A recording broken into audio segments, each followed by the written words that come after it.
Héctor Alvarado, CNN, frontera entre Estados Unidos y México.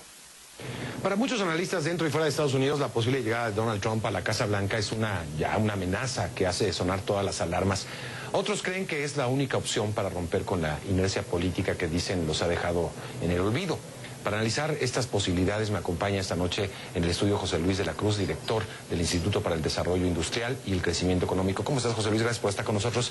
La pregunta, ya que antes creíamos era una broma, ¿qué sucedería si Donald Trump gana este proceso electoral en términos económicos de intercambio comercial?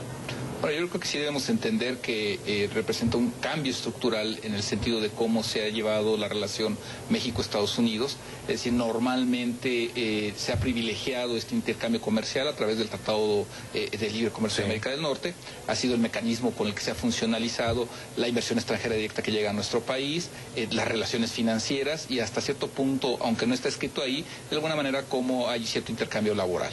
Entonces, eso sí cambiaría, sin embargo, creo que tampoco podría representar una ruptura, porque al final del día hay un interés importante de las empresas norteamericanas por estar en México, claro, por comerciar con México, y no son empresas menores. O sea, estamos hablando de las grandes automotrices, de las grandes empresas de la electrónica. Bueno, pero Trump se ha ido contra ellas, así de frente contra Ford, por ejemplo, y sus inversiones en México, con ese discurso nacionalista, ¿no?, de tiempos de la posguerra, de la Segunda Guerra Mundial.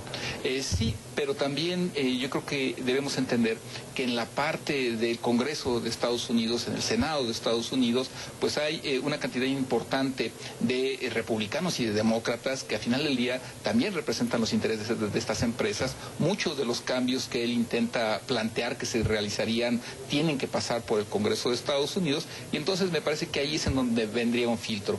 Al final del día México debe entender que aún ganando Hillary Clinton, por esta presión que existe de Donald Trump, y que al final del día sí refleja el sentimiento de una parte relevante de la población de Estados Unidos, habrá cambios, habrá matices en nuestro vínculo, pero creo que al final del día se manejarán dentro de los canales institucionales, y después de ciertos vaivenes la relación seguirá adelante con algunos cambios.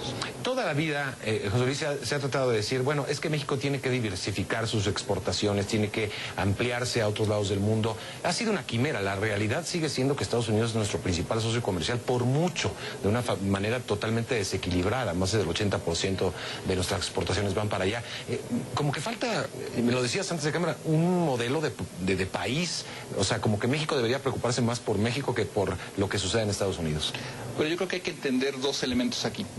Atendiendo la primera parte de tu reflexión, yo creo que si nosotros vemos que la máquina exportadora mexicana es una máquina exportadora de empresas transnacionales, es decir, que vinieron a México por el atractivo que tiene el país, que eso es positivo, pero que al final del día vienen aquí porque parte de su logística, parte de sus inversiones son rentables, para luego usarlo de plataforma para ir a Estados Unidos. Sí, por sus intereses. 100 empresas, las manufacturas son dominadas por 100 empresas, que la mayor parte son empresas transnacionales que están en México. Y la mayoría automotrices, esa es la realidad. De la industria de la electrónica, de la computación, de la metalmecánica, y eso pues sesga que al final del día nuestra canasta no sea muy diversificada, porque justamente es la máquina exportadora.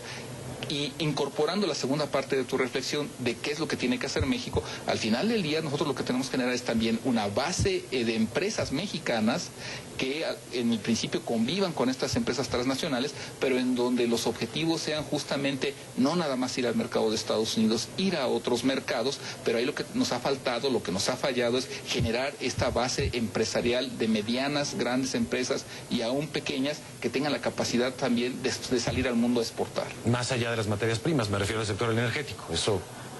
Yo creo que esta última crisis nos dejó una gran lección. Sí. En América del Sur vivió un gran boom por exportar los famosos commodities, alimentos, que mientras China crecía, por ejemplo, y ahorita está sufriendo justamente lo que es el letargo de que China se frene y de que no tengan otra canasta exportadora de mayor valor agregado. Entonces, México debe de entender que es positivo tener exportaciones agrícolas, eso es bueno, agroindustriales, pero que al final del día el peso, el 80-90% del comercio internacional, una vez que sacamos al petróleo, son manufacturas que implican valor agregado. ¿Cómo fortaleces a esas empresas mexicanas con campañas como se está viviendo ahorita en Estados Unidos de consume lo mexicano, no consumas lo extranjero? Eso es el discurso de Donald Trump también, o sea, se polarizaría todavía más. Yo creo que al final del día debemos entender que el éxito de estas naciones que están teniendo, digamos, el liderazgo en la parte de manufacturas en el mundo, y estamos hablando Corea del Sur, China, Japón en su momento, fue un modelo productivo de nación en donde teníamos educación, que daba movilidad social, que ahora genera innovación, desarrollo de empresas que compiten globalmente, es decir, no se les subsidia, sino se les prepara para competir, y entonces esta vinculación de innovación, educación, con la parte empresarial, y en donde el gobierno genera la infraestructura, la plataforma logística, las políticas económicas adecuadas para tener ese brazo fuerte en la parte industrial, que al final del día es lo que les da su éxito. Si no tenemos ese proyecto de nación, es complicado transitar a lo que ahora ejerce el liderazgo en el mundo. La cuarta revolución industrial, al final del día, es esto: industria de alto valor agregado. Pues de algo nos estamos perdiendo los mexicanos. Las ecuaciones no dan algo positivo. Estamos, cayeron los ingresos petroleros como nunca se había visto, y estamos viviendo, ahora nuestra principal fuente de ingresos son las remesas de los precisamente trabajadores mexicanos que envían aquí a sus familias. Digamos que tenemos que aprovechar ese piso, que bien lo mencionas.